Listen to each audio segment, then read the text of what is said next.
Welcome back to the Grounded in Simplicity podcast. I am Danielle from the Rustic Elk, joined by my good friend Bonnie from the Not So Modern Housewife.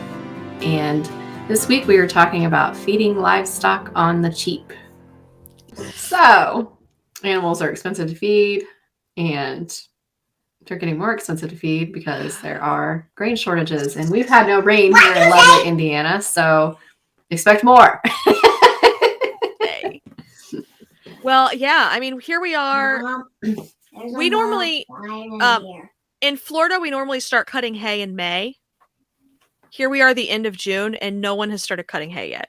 Our locally grown hay, which is normally $60 a round roll, is up to $100 a round roll. Ouch. Yeah. So that's one of the things we can talk about today is how we're saving money on hay. Can you really save money on hay? I'll talk about how we're doing it. Okay.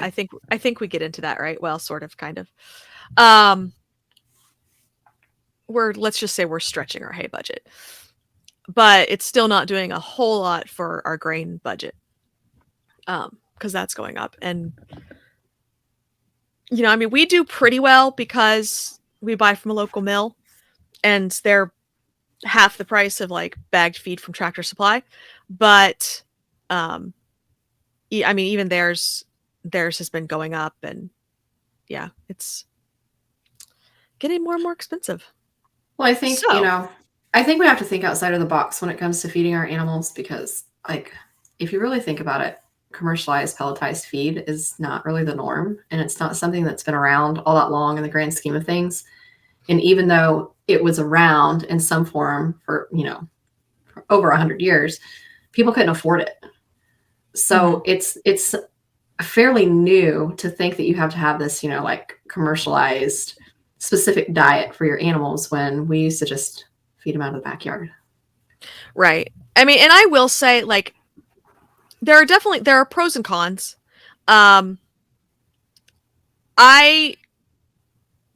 Even when I'm trying to reduce the amount of grain that I feed, I still end up like feeding some.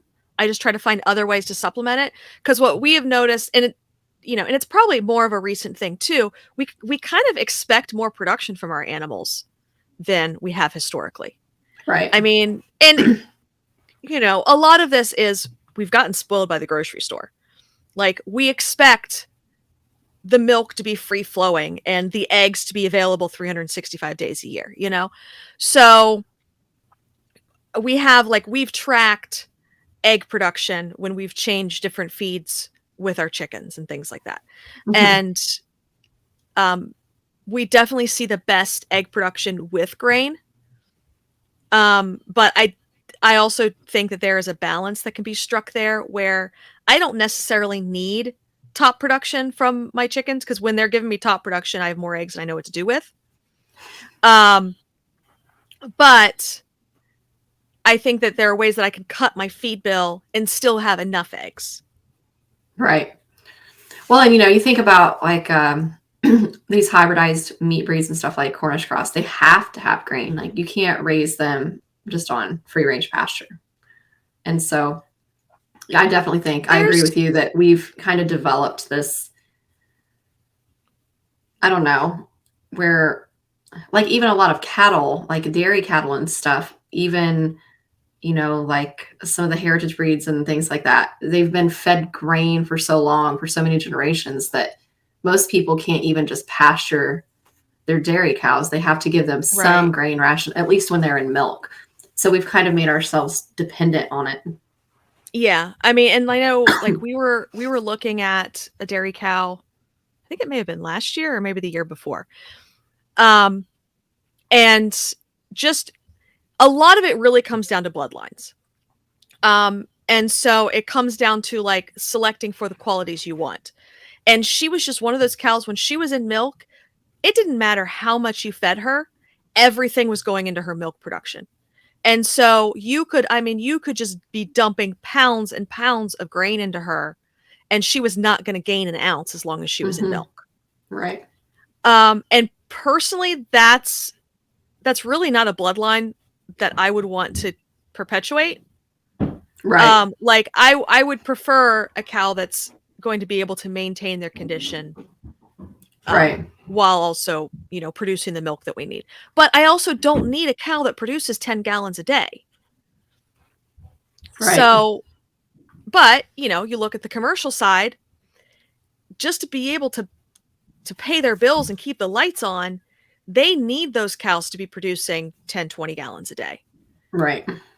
And so, you have like the bloodlines that are being perpetuated for commercial production and to keep up with those demands. But then it's almost like a totally separate, bloodline for the family milk cow. Right. And I mean, and you kind of ran into this with your rabbits too, because you still have that one doe, right? That lost her condition really bad. Yeah. Yeah. When she has kids, she just, everything goes Everything into goes raising in. her babies instead of, keeping, I mean, as soon as they were weaned, she put her condition right back on. Like, it's not like she didn't look emaciated or anything, but she was not as Yeah, well, that's big and good. fluffy as she normally is by any Right. stretch. So yeah, definitely would not be a back-to-back breeder for that one. She's one that would have to be, Yeah, you she know, needs a rest so that she can recover.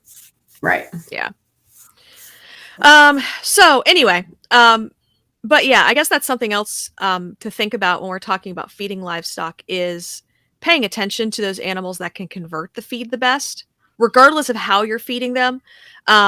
You're going like, I use horses as an example. I had one horse who I always joked that she could get fat on air. She up until she was like 28 years old, she did not need grain. She could be on grass and she could maintain and look really good just on grass.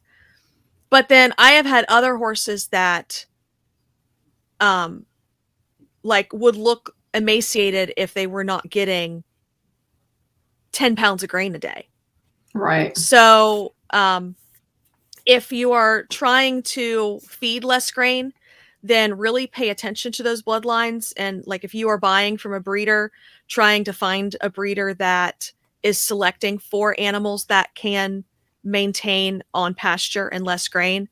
Like you had mentioned Cornish crosses. I actually, the Cornish crosses that we raised last year, I was still giving them some grain, but they were specifically selected and bred for being raised on pasture.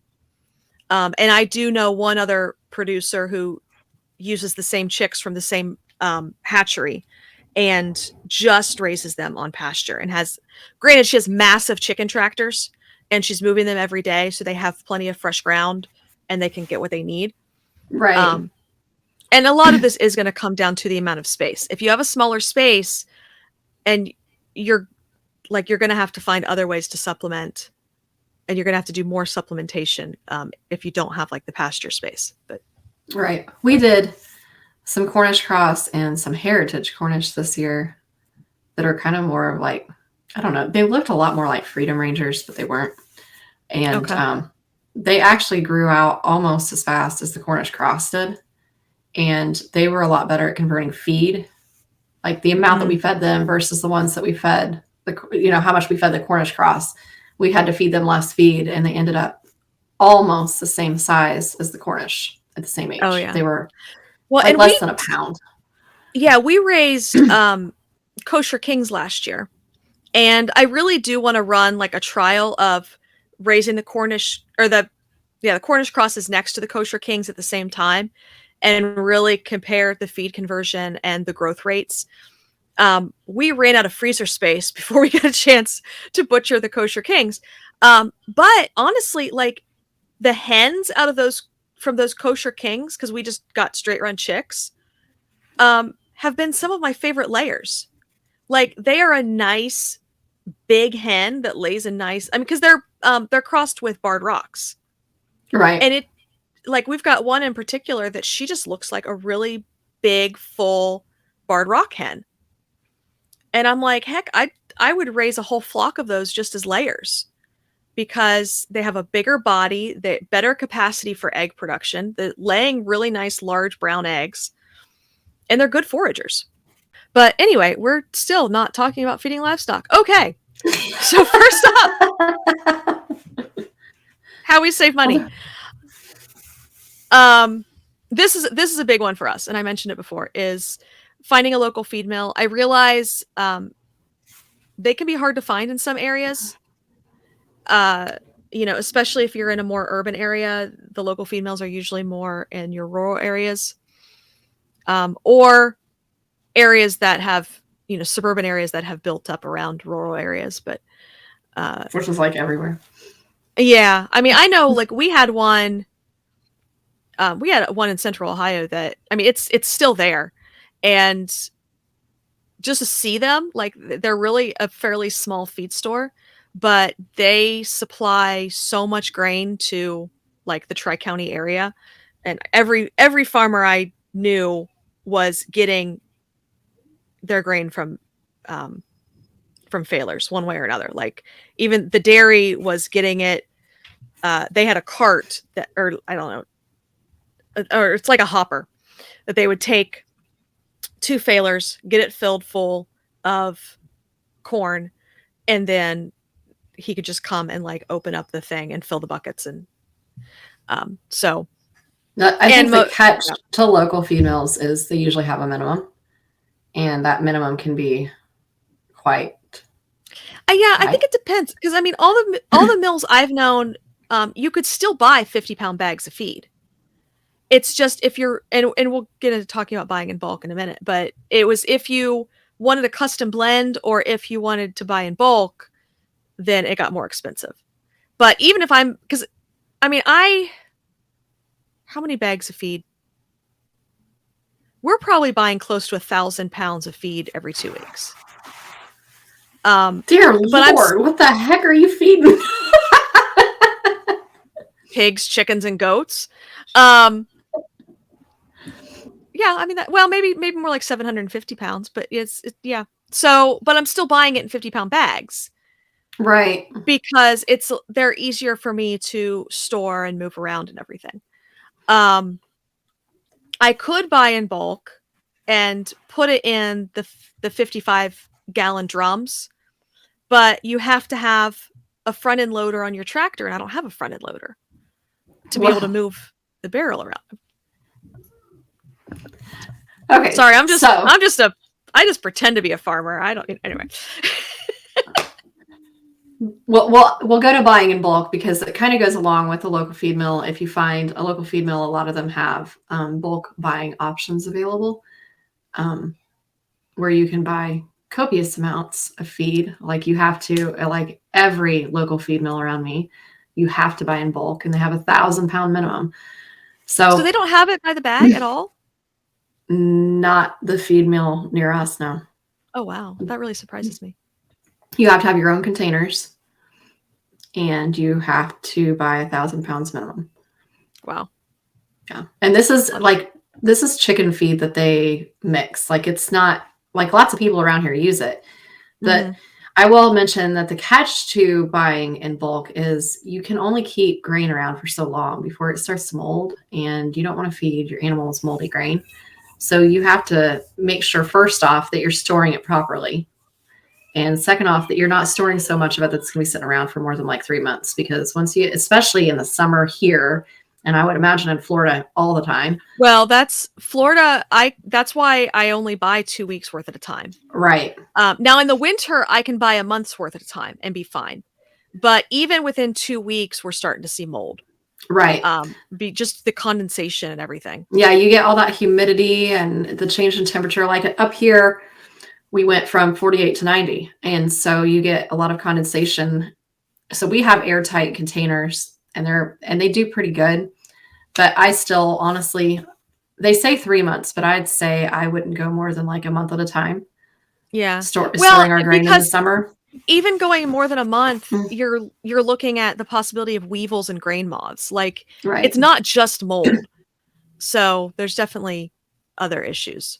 Right. So if you're going to buy in bulk, you have to think about the fact that you need a way to store it, and you can't store more than you're going to use in a month or so's time without, possibly running into problems that you don't want, because Like I said, you don't want to feed any of your animals mold. Moldy grain is not good. You want to be able to rotate through it. Obviously, if you have a storage area that's air conditioned, then you can extend that time a bit. I do know some farms that will add pesticides to their grain, but I mean, you have to know what you're doing, because there have been people who have poisoned their animals because they put too much of the pesticide in the grain. And obviously, most of us are raising our own food so that we can reduce the number of pesticides. So it doesn't really serve us to add pesticides to our grain. But yeah, I would definitely say that if you're going to buy in bulk, then you need to make sure you are rotating through what you're feeding and making sure that you can feed that amount within a set amount of time. All right, growing fodder.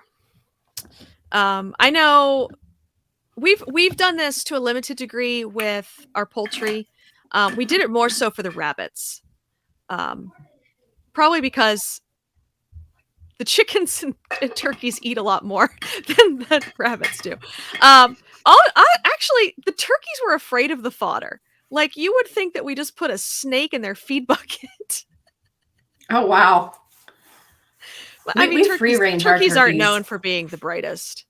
Well, I am trying to give them more free range time. The problem is I have 3 different toms of 3 different breeds, and they all want to be top dog. So I can only let out like 1 flock at a time, just mainly to keep them from fighting.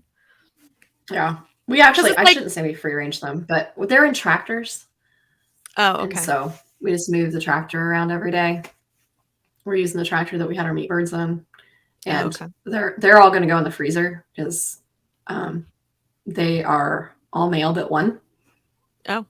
We have 6 turkeys and 5 of them are toms. Well, I did not get any poults hatched this year because my dog kept eating all the turkey eggs. Like, I have a broad-breasted white who kept trying to hatch eggs, but she was doing it in the kids' playhouse because the broad-breasted white's free range. Mm-hmm. So the dog was going into the kids' playhouse, chasing her off the nest, and then eating all the eggs. The other 2 that are in pens, she would go to the outside of the fence, and somehow she could, like, I think she was pushing the fence in enough to where she could roll the egg out, and then she'd eat the egg. Smart dog. Yeah, I wish she... Not a very good livestock guardian, but... I mean, she's eating the eggs and not the turkeys, so I guess... Well, yeah, but she's supposed to be guarding all of the livestock. Yeah, but livestock guardians don't really... Eggs are food. They're not an animal, as far as the dog's concerned. And they don't bond to poultry, really, so... But after I let the standard bronze out to free range, one of the broad-breasted whites ended up in the standard bronze pen. And amazingly enough, the standard bronze are still laying. And she's trying her darndest to hatch the eggs that the standard bronzes are laying. So maybe you'll get lucky. I mean, this turkey is 2 years old. Why is a broad-breasted white still alive at 2 years old? And B, why is she broody? Well, there is that. I attract all the weird animals. We tried to let our goose hatch her eggs this year. Mm-hmm. And my chickens decided that they wanted to be egg eaters, and they got a hold of them. Oh, that sucks. Yeah, so... no new goose. Once again, as soon as the temperature heated up, all of my Australorps went broody. And I don't know why I can't convince my husband that when they go broody, we need to pull them and put them in a separate pen to protect the eggs and the chicks. So I end up with hens who aren't broody eating the eggs, chicks hatching and then getting trampled. Like, I have another coop. I need him to use the tractor to move the coop away from the giant oak tree that he decided to park it in front of. I'd probably go out there and just use the tractor and do it myself, but... I would probably break the chicken coop, the tractor, and some body part if I I was going to say, and you. It's not a small coop. Like, it is Right. 6-7 feet tall because it's up on stilts, and probably 8 feet long. So what he does is he puts the bucket of the tractor up against the chicken coop, and then ratchet straps the chicken coop to the bucket, and then lifts it and very, very gingerly moves it somewhere else.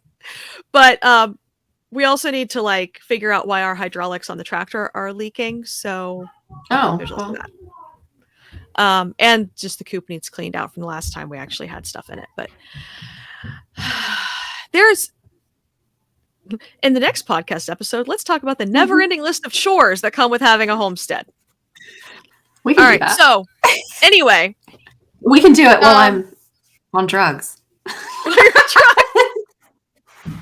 That'll be a great conversation to have. while you're not doing any of the chores. Yes. Yeah. So anyway, in terms of growing fodder, all right. So there's a couple things we learned with it. One, there's definitely a trial and error involved with it. We figured out some seeds are better for fodder than others. We figured out that you really do need to sanitize the seeds. So I know some people will soak them in food grade hydrogen peroxide. I think we were using a diluted bleach solution just because it's a lot cheaper than the peroxide. But I could be wrong. My husband was kind of handling most of that. But and even with that, we still struggle in the summertime because of the humidity with fodder, or with a mold growing on the fodder. You can sprinkle cinnamon on your fodder to prevent some mold. And you definitely need to make sure your trays are level, because we had an issue where if our trays were slightly tilted, one end of the tray would sprout and the other wouldn't, because the whole thing needs to stay evenly moist. But yeah, otherwise, I mean, we'll do it in the winter time, and it's a really good supplement. And you also have to factor in, like, really, wintertime is generally going to be when it's going to be more expensive to feed your animals, because that's when you're going to have less access to grass and pasture and everything. So it's usually when you're going to have to feed more grain, more hay, all of that. But have you guys done fodder, or what's been your experience? We have not done fodder. We've talked about it, and every time we talk about it, we find something else to talk about.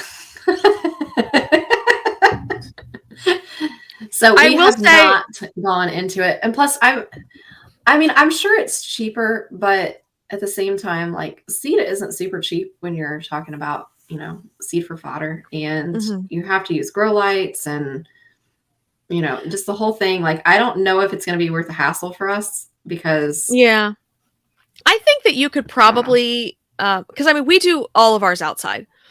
Granted, yes, if you had like an indoor environment that you could do it, you could avoid a lot of the mold issues, but then you're having to use more grow lights.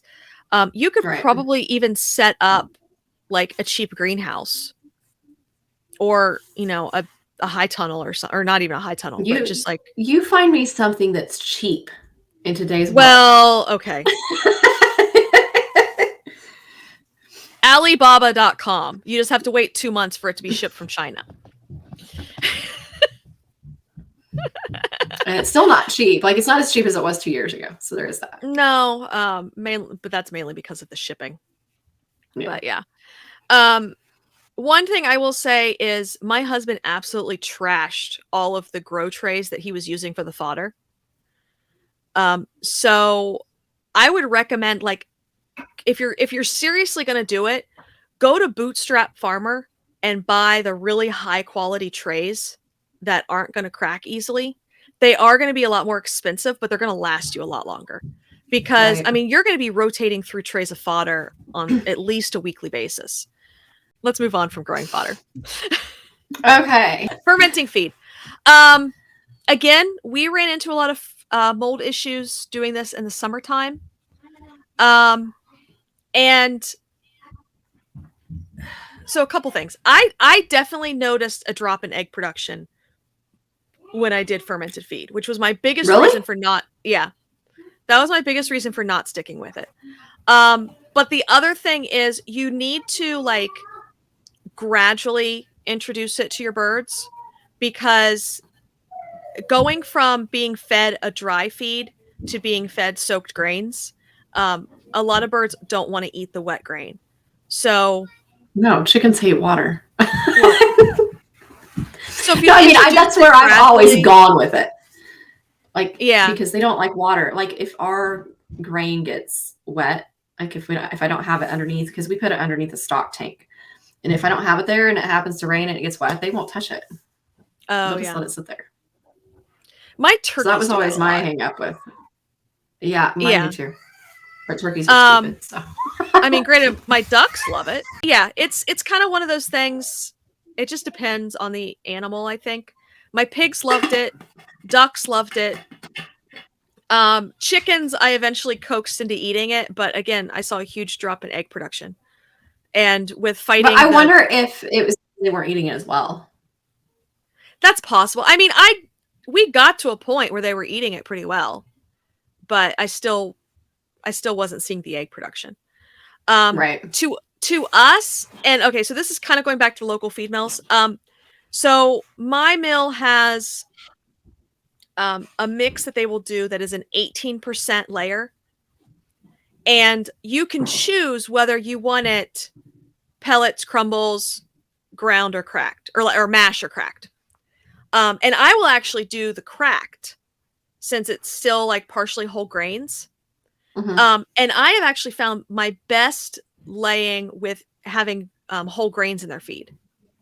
So even if we're not getting that cracked mix, we will add some scratch in with their layer mash, because there have been studies that when you have the whole grains in there, it gives them a more sustained energy throughout the day.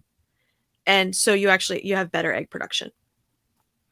So we do crumbles with scratch mixed in so that they've got a whole grain. We were doing pellets, but I hate pellets. And the kids were mixing up the rabbit pellets and chicken pellets because they look so similar. Yeah.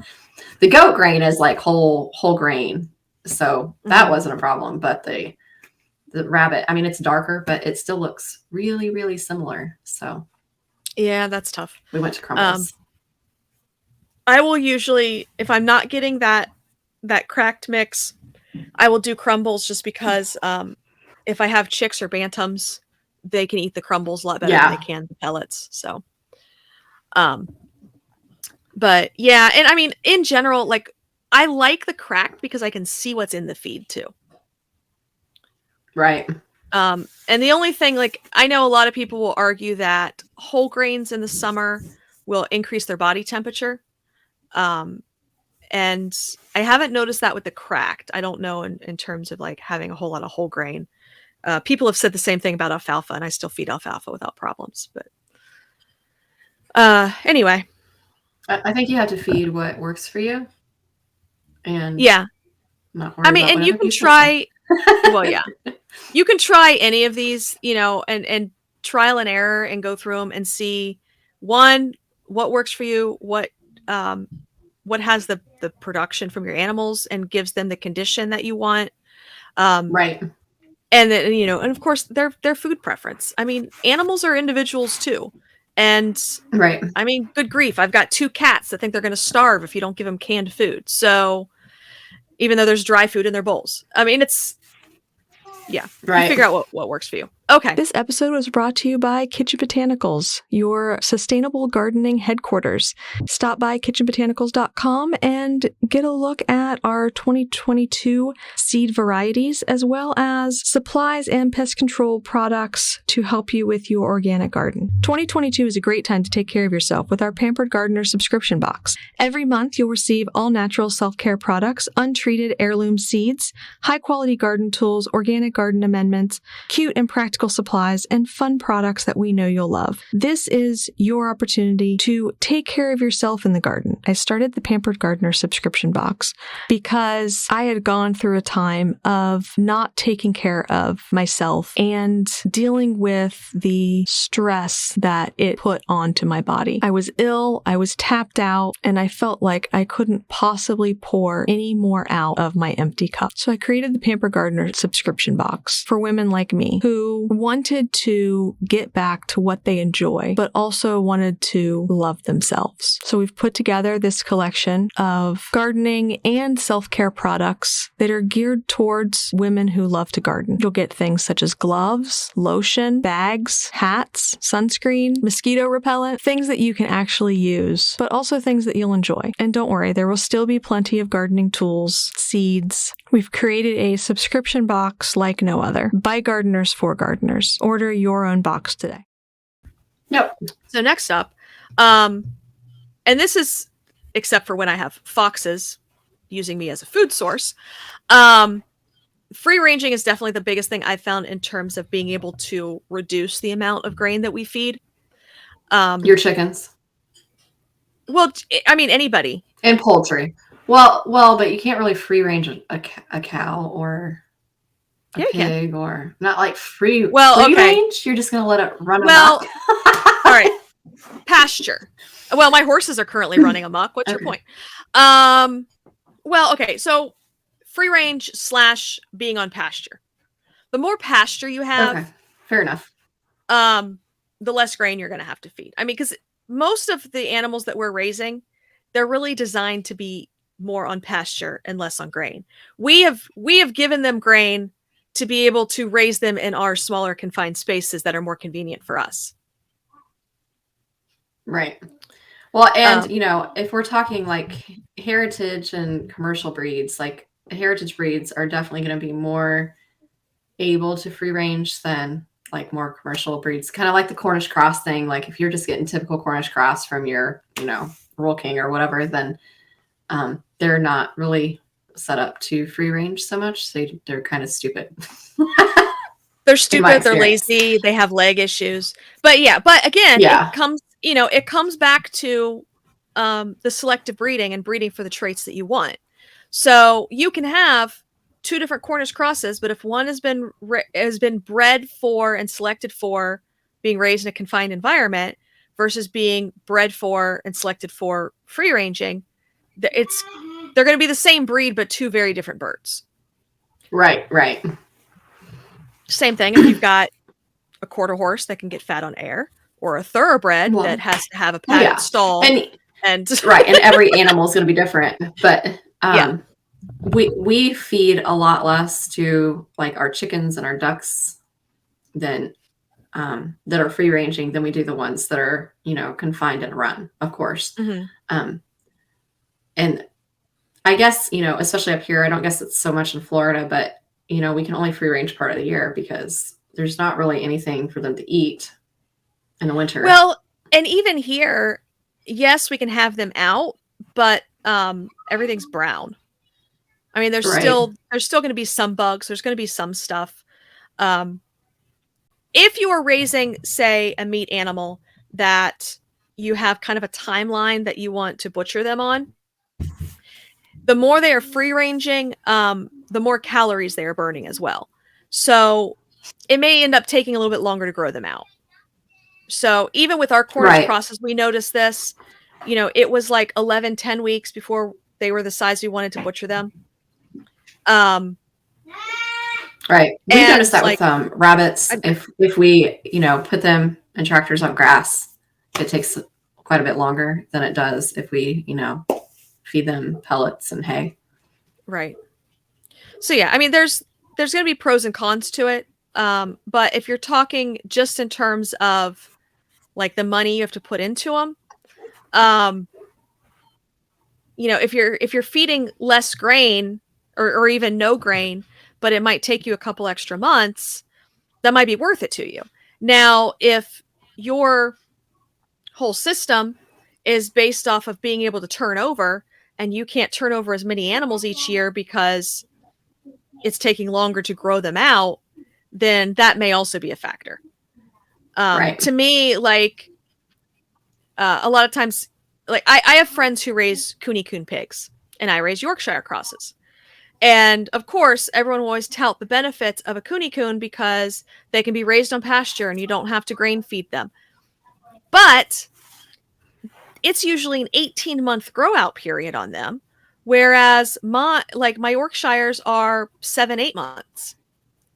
And to me, that 10 months makes a big difference because that's 10 months that, one, they're taking up space, and two, something could potentially go wrong where either I lose that animal or I have a vet bill that eliminates all of the money I was trying to save.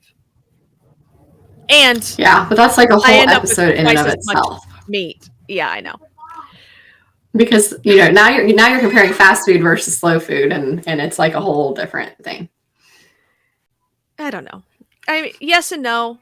I still think you can get the benefits of slow food from a Yorkshire cross, but well, like I said, that's like a whole other episode because all right, we'll save that. What the benefits of fast food versus slow food are. All right, we're putting a pin in that one for a later time. All right. Don't do that. All right. Okay. We were just watching Bolt, so now okay. Kirsten is obsessed with Bolt, so I was wondering if you're going to get that reference. Movie memorized. Yeah, I did. All right, onward. Bugs as food. I am not talking about us eating bugs. I draw the line at us eating bugs. I saw something the other day. It was talking about dog food made out of bugs, and I'm like, just because my dog likes to catch flies does not mean that my dog can sustain itself on bugs. No. Another episode. So this is talking about raising your own bugs for your animals as a supplement, which is great, like a great source of protein for our chickens. And really, like if you are very limited on space and you're really not able to free range your birds, but you still want like those nice orange yolks that you see from pastured birds, add more bugs to their diet. Because that's like, it's going to add so many benefits to the egg in terms of the nutrients, but then also, I don't know how to explain it. The juices from the bug help give the yolks that orange flavor. Now nobody wants to eat eggs, but I'm not saying there's bugs in your eggs, but anyway. Yeah. So I will say we have accidentally raised bugs on numerous occasions. As it turns out, black soldier flies really like rabbit manure. And so if we don't clean up underneath the rabbit cages for a while, I will actually end up with like a whole bed of black soldier fly larvae. We did that last year on accident. Yeah. So we had the same thing going on. But our chickens ate it all and the poop. So it worked out. Well, in fact, I've known people, actually, I've known quite a few people who will have their rabbits up on cages that have the drop bottoms and then have their chickens free ranging underneath the rabbit cages, or not free. Like they'll have it pinned. So the chickens are living underneath the rabbit cages. And so it ends up like a symbiotic relationship. Except for when the rabbits pee. They have the most disgusting pee. Well, that's true. But yeah, like even our chickens hang out underneath our rabbit hutches, the ones that are free ranging, because our rabbit hutch is up off the ground and we don't have trays under them. It's just right under the ground. Well, and I'm not talking. I'm not talking the chickens can't get away from underneath the rabbit cages. I'm talking you've got walkways and stuff. It's just right. It's all I know. I'm just thinking of rabbit pee because I cleaned a bunch up out of trays in our grow out cages earlier today, and it's just nasty. Rabbit or when you're when you're feeding rabbits and one of the boys decides to spray you from outside. Oh yeah, that's always fun too. Yeah. But yeah, and our zoo has free range chickens that help keep like the flies and stuff under control around the animal pens. So you can raise your own like mealworms and stuff, and I haven't personally done it, but I'm sure it's much, much cheaper than buying bags of mealworms, because I think the Yes. last time I was at the store, it was like $40 for like a 20-pound bag of Oh, jeez. mealworms. Well, yeah, and I mean, I'll say, mealworms are like they are so easy to raise. So that was going to be my other example of accidentally raising bugs. Is we fed so my daughter, we have invasive Cuban tree frogs, and so I've told my daughter that if she catches them, she can keep them as pets.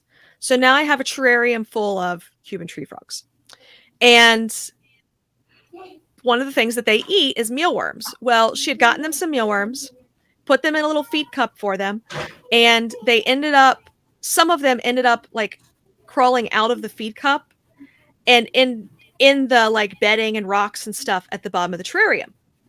Well, I go in there to clean out this terrarium and the floor is moving because apparently the mealworms had started breeding in the bedding of this terrarium.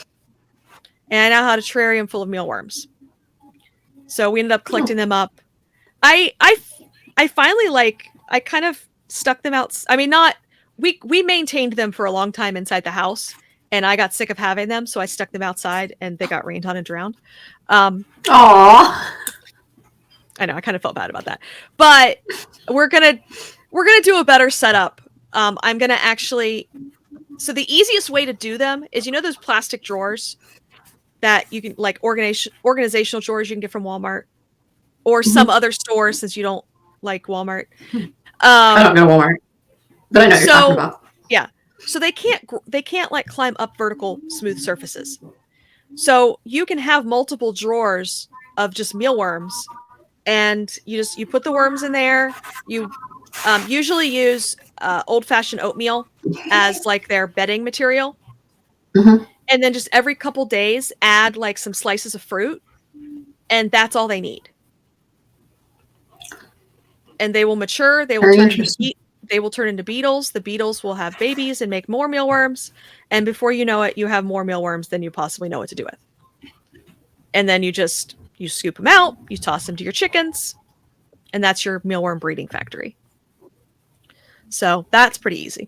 The newest thing that we are doing, not on accident, is I am building a worm farm, because we now have this axolotl and he eats earthworms. So I have to raise earthworms to feed my son's axolotl. The good news is, can you raise like red wigglers or something where you could like make compost? No. Okay, so yes and no. They do not like red wigglers because they taste bitter to them. So if you're going to feed, this is going to get into way too much detail. If you're going to feed them red wigglers, you have to boil them first or blanch them. So they do not. Right. Nope, not doing it. So there is actually an app. And they only eat like one worm a day. So you're literally just like, you're blanching one worm. That's so gross. And cutting it up and feeding it. Okay, so there's that. There is an African nightcrawler that is much larger than the red wigglers. They are actually the largest worms used for composting. They're still heat tolerant and have voracious appetites. Everything, like all the benefits of a red wiggler, but apparently they taste better. So, okay. I want to know how they know that the axolotl thinks that the red wiggler is bitter. Well, and the breeder told us that it's something about like when the red wiggler is stressed, when you like go to cut it up. I couldn't imagine why that would stress them out. So they release, like, it's like a defense mechanism for them. They like release a toxin or whatever. Yeah. Yeah, that like gives them a bitter taste so that whatever is trying to eat them leaves them alone.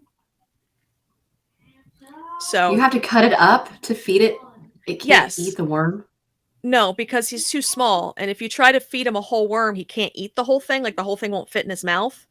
And then some axolotls will actually get like anxiety about eating worms because they're too big. Okay. I mean, I thought my cats were picky. Wow. Now I have an overpriced fish that I'm cutting up worms for. So See, we just have little blocks of, because we have a black ghost knife fish, and there's just little blocks of frozen bloodworms, and I just stick it in the tank and let it thaw a little bit, and then he comes out and eats them, and that's it. Well, and that's it's pretty easy. Bloodworms are not a complete diet for them. Like, they don't have enough nutrients for them, so that's why they have to have the earthworms. The other option is blackworms, and I have not figured out even where to get blackworms, much less how to keep them. So we're just going to stick with earthworms and axolotl pellets. Sounds good. Anyway, yeah. But in the meantime, I get a worm farm with compost tea and worm castings for my garden. So yay. All right. Moving away from talking about useless pets and planting pasture. They're all useless pets. They're all useless pets. Some are just less useful than others, or more useless than others. All right. So we're kind of talking about free ranging, but one thing with planting your pasture is focusing on not just grass, because grass is not necessarily the most nutrient dense food for all of our livestock. And in fact, like when it comes to ruminants, they really, well, I don't know. I mean, cattle do all right on pasture, but again, most of these animals have evolved from grazing over like hundreds and thousands of acres. And so they could migrate depending on their nutrient needs and what was in bloom at the time. Like I have read, or I was listening to a podcast, and there was a rancher out west who uses permaculture practices, but he will use different pastures for his cattle or different grazing lands depending on what is in bloom. And he figured out, like, there is this one flower that the cows would always gravitate towards when it was in bloom. And it was something about, like, it, had like a unique protein content or something depending on the time of year when it was in bloom. So, like, the animals will, they can sense what they need, and they will graze depending on what they need. So it's not that they're just eating grass. Like, they're also eating the seed heads and whatever else is growing. And like with goats, they're more browsers, not necessarily grazers. They eat more like a deer does. So what I've actually considered doing is planting a pasture that's using a almost like a food plot mix, like you would use for a deer food plot. And then once it's established, actually grazing my goats on it. It would be too high in sugar content for the horses, but it would be perfect for the goats. And perennial peanut is another one that people will use. You can grow, like, even if you have like really limited space, like if you use sunflowers and give your animals sunflower seeds and things like that. Like, it doesn't even really have to be a full-blown pasture for you to be able to, grow some of the food. If you're already growing, I don't know, something, then, you could grow an extra one so that you could feed it to the animals, even in a limited space. Yeah. Like I've seen where people have taken a pallet and put hardware cloth over the top of it and then planted. I mean, basically it's almost like doing fodder, only you're not doing it in trays. You're taking that fodder seed and planting it in like the chicken run, and you put the pallet over top of it. And then as it grows up through the hardware cloth, the chickens can eat it, but they're not scratching the seed and tearing it up. And then once it's more established, or, they've grazed off the top of that one, you move it, you plant a new section, but now that section is established enough that it's not going to get torn up, provided your chickens have enough outdoor run space. If they're on a small space, it's all going to get torn up and turned back to dirt anyway. But, and then did I send you that video that I did yesterday, the TikTok of me accidentally pulling up the amaranth that Elise planted? Yeah. So, that's kind of like talking about planting the sunflower seeds. This is a seed mix that we had gotten for songbirds. And it has like zinnias and bright flowers, but it also has sunflowers and amaranth that once they are fully mature, they will actually produce seed for the birds. And amaranth is a really good one that grows really well in the summertime, that you can turn around and even use that seed as like a supplement. Or, I mean, even the greens are good to eat if you just want to, like, harvest some of the greens to feed to your birds. Which brings us into using animals to compost. Yes. I've seen this a lot with chickens and rabbits, is, when you're pulling up weeds from the garden, just throwing them into the chicken run or putting them in the rabbit cage. Our rabbits will eat some weeds better than others. The nice thing with doing this is you can even feed them weeds that have already gone to seed, because if the weeds have gone to seed, you don't want to add them to your compost pile, because then you're adding those seeds to your compost. But the animals will eat them, and it's going to be less likely. I mean, unless, I swear my pigs have my best germination rate. If I feed them seeds, it will germinate. But that happens a lot less frequently with the rabbits and chickens. Right. We usually will grab, we'll go out in the garden and weed, and then we give all of it. We just throw it in the chicken run or give it to our ducks or the geese. The geese love them because that's all geese eat. A lot of people don't realize that geese are actually herbivores, not omnivores. So, even though they act they're like really your small children. Yes, they're really, really, mine don't. They're really sweet, but they're really cheap to feed because they don't really require a lot, because mostly they just eat, like, you can feed them hay. They will eat hay. So anyway, back on the topic. And, like, that includes like kitchen scraps and stuff, like things that you didn't eat. I mean, granted, if it's cooked and it's got a bunch of sugar and salt on it, you don't want to you don't want to put in your compost, but, you don't want to feed that kind of stuff to your animals. But if you, cut your carrot tops off, my rabbits love carrot tops. Or, like some of your extra greens that you didn't eat, or strawberry tops. My chickens love strawberry tops, or your watermelon rinds, or, whatever it is. If you have scraps that you would normally put in the compost, instead you can feed it to your animals, and that helps supplement their feed bill. Yeah. Which actually we kind of. Yeah, we did. I just didn't realize that. Yeah. And I will say, like, there's a lot of it depends on your animal. I can feed just about any of my kitchen scraps, including meat, to my pigs. Now, if it's pork, I don't feed it to the pigs. That just feels wrong. But, and say, just like rules when it comes to dogs and cooked bones, like, I don't give cooked bones to the pigs. But, if there's, if it's pasta or just anything that, like, has gotten old that we don't want to eat that's in the fridge, then I can give it to the pigs. Right. And chickens are pretty good about, eating like random kitchen scraps. I don't know that I would give them pasta, but like I said, we usually give, I'm sure they do. But you don't want to give them like bread, like stale bread. A lot of people feed that to birds, but really you don't want to give them a lot of it because it's really not very good for them. It's kind of like a filler. It's not really nutrient dense. So save the bread for the mealworms. And then feed the mealworms to the chickens. There you go. That would work. But we take in the summer, we'll take like our watermelon rinds and I freeze them. And then I'll throw them out to the chickens on a hot day, and they love that.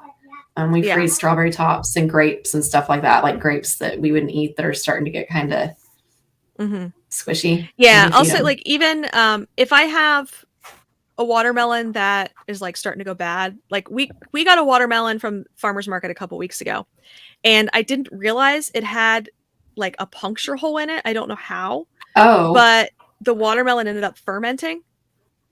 And so, so I got my chickens drunk, I guess. But I was going to say, so you gave them some watermelon or wine. Watermelon wine. So we split it in half and threw it out to the chickens. And they will pick that thing absolutely clean. Same thing with squash, or if we have too much squash. Like when I was growing Seminole pumpkins, they just will go absolutely nuts in the summer. and it's a smaller squash, almost like a butternut, but we ended up with just way too much. And so I was harvesting them and feeding them to the pigs and chickens. Pigs, you can give them a whole squash and they will bite into it and break it apart themselves. Chickens, you usually have to like split it up. And plus, it keeps them from fighting over it. The more pieces you can give them, but yeah, any of that kind of stuff they love, and it's a great way to supplement them and just give them some. It's a way to give them some fresh vegetables and things, and they can get all the same health benefits from it that we get from eating fresh vegetables. So, right, and like I said, you can take some of that stuff and like cube it up and freeze it, and that's a nice treat to help them cool down a little bit in the summer. Mm-hmm. And instead of I see all these hacks for freezing the canned stuff, like canned corn and stuff, like has way too much salt in it. Don't just and corn like really heats your birds up as they digest it. So like corn's typically a supplement that people give in the winter time, not in the summertime, because it heats up your birds. Do frozen peas. Frozen peas would be really good. Ducks love peas. And just get the frozen ones from the freezer section. Don't get a can, open it up, and freeze it into like. I know people mean well, and it sounds like a great idea, but there are better alternatives. There are. All right. Dairy byproducts from like cheese making and stuff. When you have extra whey or extra curds or something, you can take those things and feed them to. Now, if you have expired dairy, that's great for, I know pigs in particular, but especially if you need to like put some weight on them, stuff like that. But yeah, this is like if you're making cheese, I guess you don't really end up with too much byproduct if you're making yogurt. It all kind of goes into it, unless I think Greek yogurt, you use just the cream. But any of that whey, there's a lot of different ways you can use it. Like I've also used whey for bread baking, but it has a lot of good, like beneficial enzymes and bacteria in it that can also help your animals. We're just talking about, like feeding like whey or extra curds or expired dairy if it's something that you can feed that particular animal. Right. I know a lot of people will talk about, feeding dairy to their poultry to like increase egg production. I would say do that in limited amounts. Chickens are not mammals and therefore are not designed to digest dairy. So yeah, I would definitely do that in limited amounts. There are other ways for them to get calcium, but right. The next one's all you. It's all me. Like Danielle's afraid to touch this one. Okay. So I will add one caveat here is that because of the liability, a lot of grocery stores will actually put locks on their dumpsters because they don't want people taking stuff out of the dumpsters. But we do have a few around here that we know which ones don't lock their dumpsters. And they know that people are taking stuff out of the dumpsters to feed to their animals. And sometimes if you have a good relationship with like the produce manager at a grocery store, and they know that you're going to come like reliably to come and pick the stuff up, they will actually hold it for you and you can pick it up at the back door. But, and also talk to like local farmers markets and see if they would be like, because they're always having to throw out stuff that doesn't look good. If it's starting to spoil, they don't want to leave it on the shelf because it's going to turn off customers. And so right. It's usually going to end up going in the dumpster. But what we were doing is we were feeding it all to our pigs. I know other people around here that have also done it for their cows. The only thing I will say is like, if you're going to do it, really do try to focus on just the produce. There are also a lot of baked goods that get thrown out, but that is going to add a lot of fat onto your animal. And so, and not the good fat, not like good fat marbling. I'm talking just like fat under the skin. Right. So, just, yeah, do that kind of stuff in moderation. But if you can find a good, reliable source of produce that's getting thrown out, then that's definitely a good way to supplement your animal's diet. I mean, we had one batch of pigs that we were feeding almost entirely off of dumpster food, because my husband was working at an office at the time that was right by a large farmer's market. And or it was like, I don't know, it was more of a produce stand. It wasn't a farmer's market, because it was in town, and it was like they were buying bulk produce to turn around and resell at, to people who lived in the city. Right. But they were throwing out a lot of produce every day. And so my husband was able to just go and get stuff from them like once a week, and he could just fill up the trunk of his car. And we were doing that. Something else that I guess we didn't mention is, if you have a brewery near you, a lot of times they are also looking to get rid of the spent grains from the brewery. But again, that cannot be the entire diet of your animal. It will make them sick. Right. So you have to, like, I can't remember what the percentage is, but you can definitely use that to supplement. So I guess we probably should have actually put this first. If you're trying to save money, then don't feed any more animals than you absolutely have to. I mean, personally, I keep all of my older hens, even if they're not laying as well as they used to. But my problem usually ends up that I end up feeding a lot of extra roosters that I should not be feeding. Right. I think, we have to realize that this is supposed to be a farm, not an animal rescue. And it can be really hard to decide that it's a farm and not an animal rescue. But especially with the rising feed costs, it makes it really, really difficult for me to justify, spending extra money feeding animals that serve like really no purpose. We have, a few animals, a few chickens that have a pardon and can live out their days, and a couple of ducks. But for the most part, like, you're either providing me with food or I'm going to eat you, because this is a farm, not an animal rescue. Yeah. Well, and I know, like, a hard one for us has been with the pigs, because we were doing really good. Like, we were getting a couple consistent litters, and then it just, I don't know, we stopped being able to get them pregnant. And I don't know if it was because they were overweight, or like if I was missing them being in heat, or what the deal was. We got a boar thinking that was going to help. Well, he is too short, and despite what everyone says that the girls will like lay down to let him breed, my girls are not doing that. They're not having it. So now I have an extra pig that I am feeding, and I still have no piglets.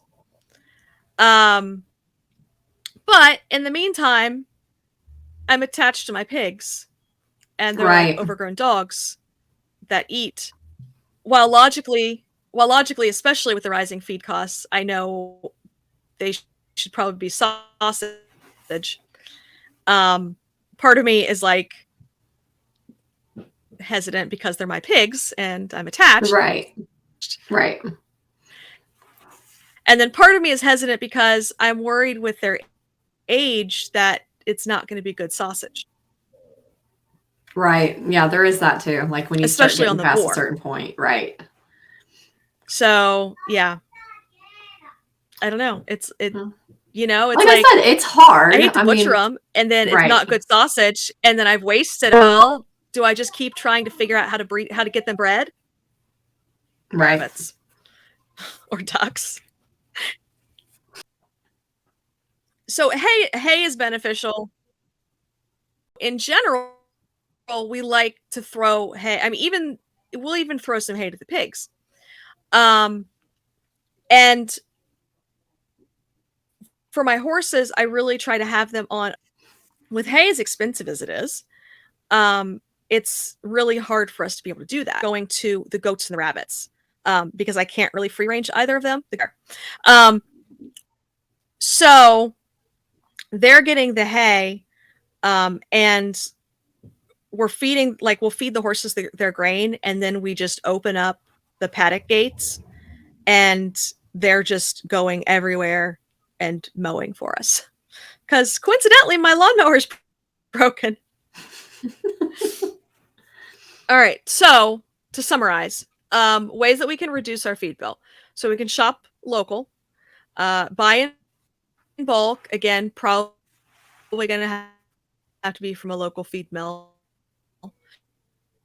Some of the, I know Tractor Supply will give you a discount if you buy so many bags of feed, but because their feed is already so much more than the local feed mills, the discount is kind of minimal in my opinion. But anyway, growing fodder, fermenting your feed, free ranging your animals, raising bugs as a food source for your animals, planting pasture, using your animals to compost yard waste as well as kitchen scraps, feeding them kitchen scraps, feeding them deriving from a local supermarket or farmer's market, and also calling unproductive animals is going to be, the resources that you have available, your personal preferences, your animal the food preferences of your animals, and really just kind of finding a combination that works best for you.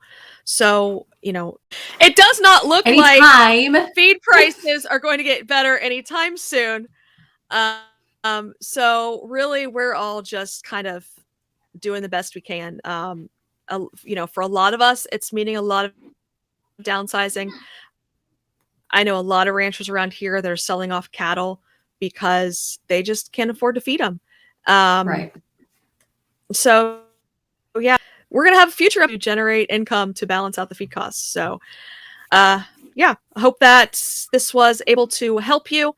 Please review and subscribe to the podcast. Thank you for listening to this episode of the Grounded in Simplicity podcast. If we were able to help you in any way, please share this episode with a friend and also leave us a review on Apple Podcasts. You can also join us over on Patreon at Grounded in Simplicity and help to support this podcast, as well as become a patron and get a behind the scenes look at the creation of our podcast and even have some input on future episodes.